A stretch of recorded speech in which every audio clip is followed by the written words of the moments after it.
Hey, right guys, Trishman Joe here, and today we are watching and reacting to absolutely nothing because we're going to be talking about the films that I watched in April.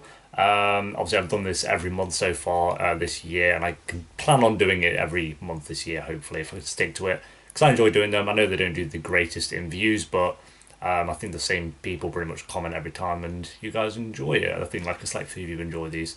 It don't take too much time anyway, 'cause like I say, I like to keep videos like this and the Q&A and the scam comparison videos to bare minimum editing. I'll just kind of put pictures up of the films I'm talking about. So yeah, I just like talking about films off the top of my head. So like I say, I don't plan on what I talk about with these films, but I have a site called Tracked, which you can follow me as well on, and that's where I kind of read off the films I've seen in the month, so I remember what I've actually watched. Because otherwise, I think I'm actually missing a film from this month. Because I'm like in my head, I feel like I'm missing a film from this list because I don't know. I swear I watched something 2 weeks ago and I can't remember what it was. But yeah, I watched 11 films overall this month, which I think is one less than last month. But still, my goal is to watch at least 10 every month. So we're at least above that, which is nice. And yeah, it was a good month. I had some really good films. I've kind of skimmed over what I actually watched. Four of them were obviously reaction videos, which were for Patreon. So I've already kind of done full reviews on four of these films. Or three actually, because the fourth one was on the first of this month, so I guess that would count for Maze. But yeah, it's been a good month, and I don't know what I'd give for recommendation, but we'll figure that out at the end. But yeah, we'll start off with one that I did react to on Patreon, which was Tangled. This was very early into the month, 5th of April. This surprised the hell out of me. I love Disney films and I love Pixar more so than Disney, but there's not been one that I've seen in a while that I've been like that was like insanely good. I think the last one I watched that I really adored was maybe Toy Story 3, and that was years ago. I'm trying to actually think like because I like Inside Out, but again I thought that was a little overrated for me personally. I know everyone adores that. Good Dinosaur was fine, but nothing amazing. Big Hero 6 was good, but I don't think it was on the level of this. I could really probably rack my head and see what the best amazing Pixar or Disney film was, but I don't think one would come close to how amazing this was. I ended up giving it a 9 out of 10. I thought the two main characters and the horse as well were great. They just worked off each other so well. There wasn't any downtime, there wasn't any boring scenes. The scene where she's on the boat and all the lanterns are going up, and it's like that shot of the reflection in the water and the lantern. So it's like half the frames here. The bottom half was the reflection of the water, and then the top half was the lanterns. So it just looked like the entire frame was covered in those lanterns. I love that. I've watched that scene like 3 times now. It's so good, um, and they were adorable together. I think the villain was fine. She wasn't like an amazing. She's not the best Pixar or Disney villain that I've seen, but she was good. She worked for the film. I think my only weak point with it was that I don't think every song was as catchy as other Disney films. If that makes sense. I think there were two really good ones in there, but I think the singing and the songs were definitely the weakest part of it for me. It didn't drag. The animation was great. To say it was released in, I want to say like 2010. I don't know what I could get it up here. To be fair, I want to say 2010. 2010, yeah. Yeah, it surprised me because I got requested to react to it, and I was like, okay, I'll be another Disney film, and 9 out of 10. It was insane. I loved it. Straight a day after that, I went to see A Quiet Place at the cinema with my mother and sister. I saw this twice this month, so I watched it 2 times. And I love it. I think it is a little overrated when everyone's kind of saying it's like the scariest horror you're ever going to see. It's not. Me and Liam, who I went to see it the second time with, I went to watch it with Liam. We both kind of agreed that we wouldn't class it as a horror. It's more so a thriller, at least for me. I know there are jump scares in there. There are jump scares that did make me jump, but I wasn't there like, oh, this is horrific kind of thing, like horror horrific. It's not like, I don't know, a horrifying film, I wouldn't say. It's just intense. It has some great intense scenes there. John Krasinski did a fantastic job directing it. I know it's not his first film. Yeah, I recently found out that he did 2 films before prior to this that weren't they've never been on my radar, not in films I've heard of. But I think this is his first major film that he's done, and he did a great job directing it. I think the two kid actors, I weren't really fans of their characters in the film, but acting wise, they were both great. It's usually very hard with kid actors, I think, because they can really, really ruin a film and come across as cringy. But both the actors were fine. Don't really have any complaints with them. I think character wise, I had a few complaints with the kid characters, like they're a bit stupid, but they're kids at the end of the day. So I don't know, I can't really drag it too much for that. But acting wise, they were both really good. Emily Blunt though was the standout for me. Acting, John Krasinski was great acting as well as directing, but acting wise, I think Emily Blunt completely stole the film. She was great.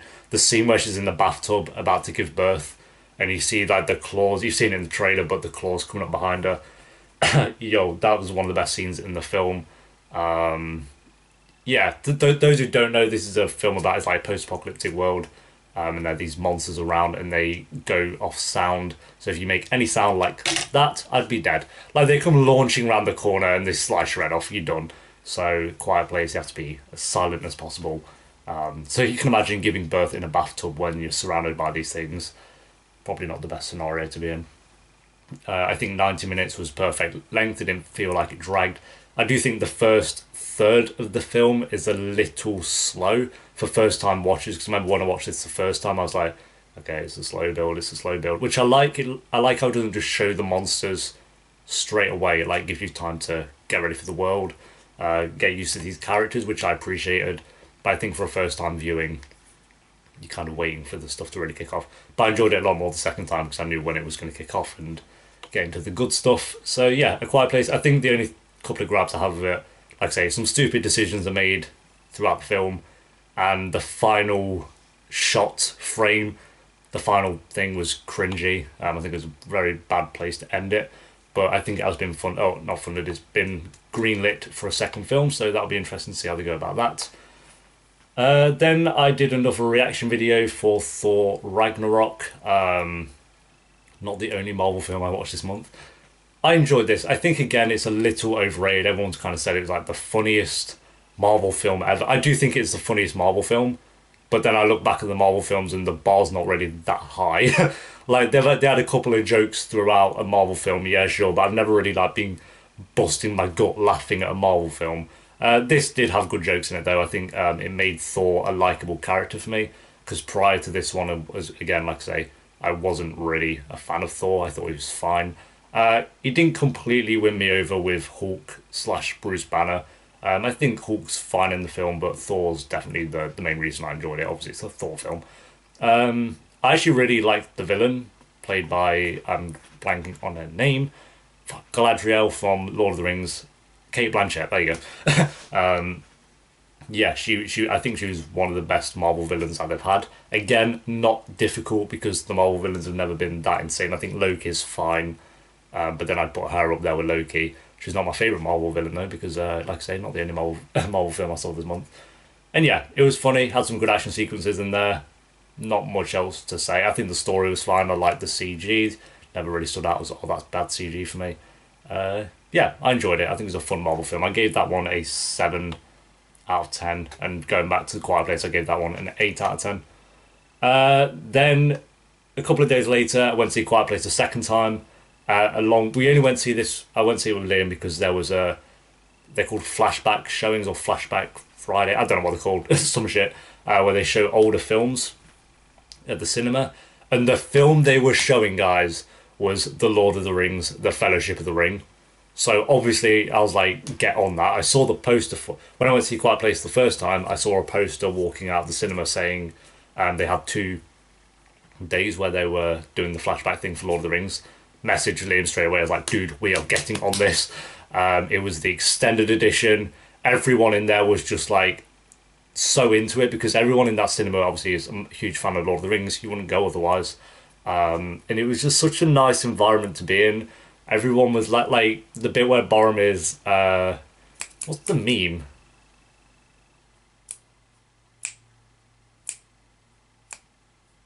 Yo, I'm blanking on that Boromir meme. That is really doing my head in. That is doing my head in. One does not simply walk into Mordor. How did I... Yeah, okay, so that... It's not even funny, but when it came up, everyone just laughed because they just knew it was like this iconic meme from like 20 years ago. It's not that long ago, but yeah. I think it's one of the best cinema experiences I've ever been in. Just see, I've seen Lord of the Rings: Return of the King in cinema when it premiered, or not premiered, but it was in cinema. But I was so young that I can't even remember it. Like I was, I think I was 8 years old. I think when that was released, maybe seven. Depends which month it came out in, but it would have been Christmas. So yeah, I would have been 8 years old. I can't remember anything. So seeing one of my favorite films of all time, or my third favorite film of all time, was my second. It's my second favorite film of all time. On the big screen, adored it. It was amazing. Like I say, everyone was so into it. And we saw The Quiet Place beforehand because it was reduced price. It's like 50% off if you go and see another film. So I went to see Quiet Place the second time. But yeah, Lord of the Rings, a 10 out of 10. Obviously, I think it's flawless. It's just amazing. If you have not seen Lord of the Rings, everyone's seen Lord of the Rings, but if you haven't seen Lord of the Rings, watch The Fellowship of the Ring and tell me I'm wrong. It was insane. It was honestly one of the best experiences I've ever done in my life, just seeing that. And it's just nice that the audience was so into it as well. Because it would kind of be a bit dead if everyone was just like sat there watching it. People were clapping at the end. It's just like, dude, I find it cringy when people clap at the end, but for Lord of the Rings, I was like, I'll let it slide. Then I watched The Commuter, starring Liam Neeson's. This is one of those just films I chucked on. It was, yeah, it was fine. Everyone was like, this is Liam Neeson's best film since Taken. Again, it's not hard. He's not done any great films since Taken. Really, I love Liam Neeson. I think he's a great guy, a decent actor, but he's not done anything like insanely great since Taken. So obviously, it wasn't hard for him to do a decent film. This is about he gets contacted by Vera Farmiga, Nora from Bates Motel, and yeah, she tells him you need to find this geezer on this train or shit's gonna go down. It's such a basic plot, but it's fun. It had some intense moments in there. I think the final couple of scenes they dragged out, and I was just like, this film needs to end. But the middle portion of it was enjoyable. It's fun trying to guess who this person on the train is that he needs to find. It's a little mystery game for you to play, I guess. I gave this a 6 out of 10. I thought it was fine. Then in the same day, I watched Get Out. I've seen this before. This was a rewatch. But, yo, I love it. I think it's fantastic. Jordan Peele does an insane job of directing this film. The actor, I'm not going to try and say his name because I'll butcher it, but he's been from Skins, Black Mirror as well. He's in Black Panther, so he's doing great for himself. Obviously got nominated for an nominated for an Oscar, sorry, for this film as well. Well deserved. He does such a great job in this film. You've probably seen Get Out. I feel like most people have seen this, but again, it's not one of those I'd class as a horror film. I'd say it's more of a thriller, but I love it. I gave this one an 8.5 out of 10. Pretty much the same rating I gave it when I first watched it. So it just threw me off guard. I remember seeing it pretty much when it had been released. I didn't see it at the cinema, so I'd heard the hype around it saying you see this film, but I never really thought much about it. And then when it came out on Blu-ray, I watched it the day it was released on Blu-ray, and I pretty much loved it. And then watched it again. Yeah, it's fantastic, fantastic film. I think they're in talks of making a second one, but I don't know if that's true. Don't know if Jordan Peele said he was writing on a second one. So if they do, I'd be interested how they go about that one. Then I watched This Is the End. Again, this was a rewatch. Comedy with Seth Rogen, Jonah Hill, James Franco. And it's one of those films like if you don't like Seth Rogen films or those kind of comedy films, you're not going to enjoy the film. I do like those films though. I don't think they're like, particularly the best comedies of all time. But I think they're funny enough. I think the first half of this film is 10 times better than the second half, however. I think after it hits the hour mark, it kind of dwindles a bit. The comedy does. It's nowhere near as funny as that first hour is. But yeah, I think it's a fun film. I saw this at the cinema and I watched it again here. I'd give it an 8 out of 10 for a comedy, if that makes sense. Like for a comedy, it's an 8 out of 10, but there aren't many comedies that I adore. There's very few that I'm like, they're like fantastic films. I'll say the two Jump Street films fall into that. Maybe Superbad, but I need to rewatch Superbad because I watched it many years ago. But This Is the End is still an enjoyable film for sure. Then I finally got around to watching that new Jumanji, what's it called? Welcome to the Jungle. It wasn't as bad as I thought it was going to be. I thought when I saw the trailers and all that stuff, I thought it was just going to be a kid's film that's just cringy and bad to watch.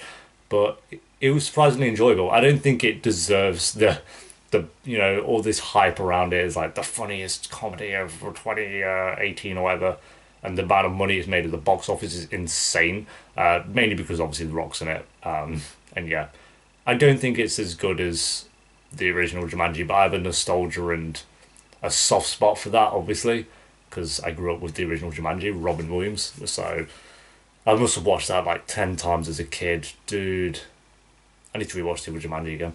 But yeah, this was fun. Actually had some jokes in there that made me laugh. Surprisingly, I thought it'd just be god awful writing. The action sequences were fine. Karen Gillan is beautiful, so can't complain with that. Jack Black was surprisingly good. I haven't seen him be funny in a while. And I like Jack Black. I've always liked Jack Black, so it's cool to see him in a film like this. Kevin Hart was good as well. Kevin Hart, just being Kevin Hart, does what he usually does. And The Rock, you can't go wrong with The Rock. So yeah, I do think some scenes were a little bit boring, dragged a little, was a bit long. But overall, I enjoyed it. I gave it a 7 out of 10. Surprisingly, I thought it'd be like a 5 out of 10. So yeah, that was enjoyable. Two more films here. This was one that I reacted to as well, but the final Maze Runner film, The Death Cure. So I finished the Maze Runner trilogy finally, and I enjoyed this one. Obviously, I went into it with the huge spoiler of, I'm not going to say it, but the big spoiler that happens in the Maze Runner, obviously, I kind of went in knowing that, unfortunately. But even knowing that, when you get to that scene, I was still like hit by it, and I was like, dude, that's some sad stuff.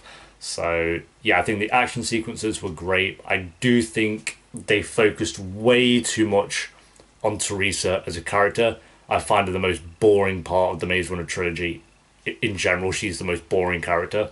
So the fact that they focused on her for about 30 minutes of the entire film, that dragged it down a little bit. But every time Dylan O'Brien was on screen, and his mates and all that stuff, it was pretty great, and I enjoyed it. Like I say, the ending as well. The ending was pretty emotional. I like the ending. I'm happy with where they left it off at, because it's always hard with a trilogy as well. There are very few, like, or not a trilogy, but maybe say like a saga or a group of films, kind of going hand in hand. You're always there, like, you want that satisfying ending because you've been with these characters in this story for longer than the average film.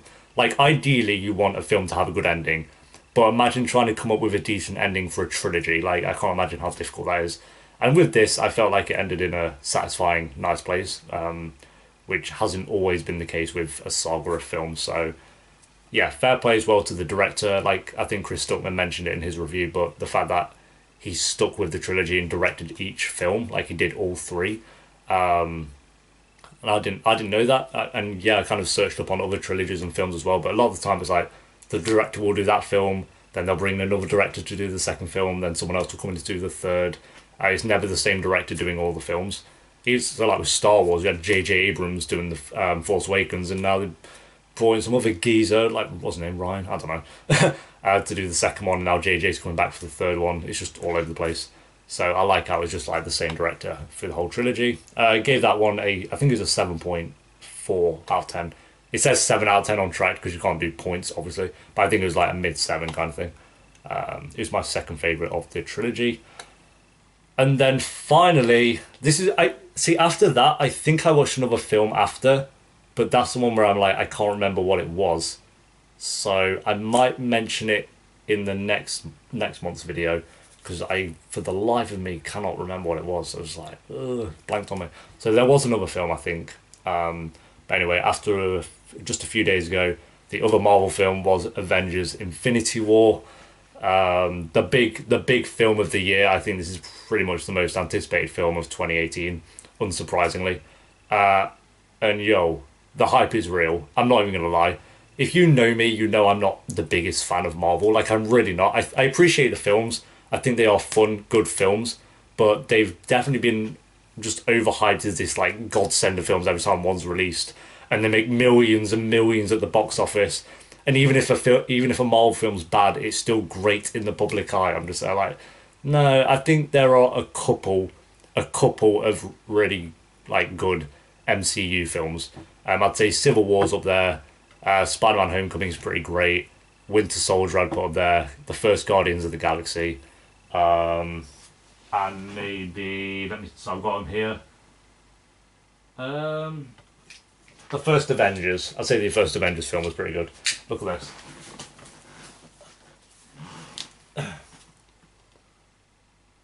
Every single one. I could not help thyself. I'm going to put up a post on Instagram, so follow me on there to see them all. But yeah, and I've seen the only ones I haven't seen is Doctor Strange, Guardians of the Galaxy 2, the first Captain America, and the first Thor. So they're the four that I haven't seen. This is the best MCU film I've seen. I thought it was pretty amazing. I don't know. I think because I went in with so low expectations, because I went in with such high expectations for Age of Ultron, and that disappointed the hell out of me. The best thing about that was Scarlet Witch, obviously. But overall, that film was, yeah, like it was very disappointing. So here, I think me and Liam, I went to with Liam, obviously, we went in with low expectations or just kind of reasonable expectations. And it pretty much blew it out the water after the first half an hour. Like, after the first 30 minutes, I was like, these jokes are funny. They're funny. They're not cringy. Like, some are cringy, but most are decent. I cared about the characters. Thanos as a villain is the best Marvel villain they've had. Again, not difficult, but even saying that, I think you put Marvel aside, he's still a really good villain, which I like. He's not just a great Marvel villain, he's a good villain in general. His reasonings behind everything, although you don't agree with how he's going about it, you can understand it, and everyone says that's the best villains in film, where you can understand, not agreeing, but understanding where they're coming from, and Thanos falls into that category. All the group ups that they had throughout the film, if you've seen the trailers, you pretty much know what those group ups are, worked. I think like Captain America, Hulk, some of the other characters were shit. Like they did nothing. But surprisingly, if characters like Doctor Strange, I haven't even seen his film, but Doctor Strange, Thor, Spider-Man, I'd say Iron Man as well, and Scarlet Witch were all fantastic. Like they were really good. And yeah, the ending, if you've seen the film, the ending surprised the hell out of me. I went in with no spoilers, thankfully, like not one. So yeah, that completely threw me off guard. But yeah, overall, I didn't really have a complaint with it. I think there was a couple of scenes in the middle that maybe dragged a little bit. But overall, I couldn't think of a real major flaw with it, which is surprising because every other time I've come out of a Marvel film that I've seen in the cinema, it's like bash this, bash that. You know what I'm like. I just go on about how this scene was stupid. There were still obviously a couple of moments in this film that you were like, okay, but it's a Marvel film with superheroes flying around shooting beams out their eyes. It's not like that deep to look into. So yeah, I just couldn't really think of anything major. It was 2 hours and a half, but it didn't feel like that at all. I'd say it felt like maybe 2 hours at the most, but it didn't feel dragged out. Despite there being a couple of scenes in the middle that were a bit slow. And the action scenes were the best action scenes I've seen in a Marvel film as well. Well shot. I think the Russo brothers have finally they know how to do a great action scene.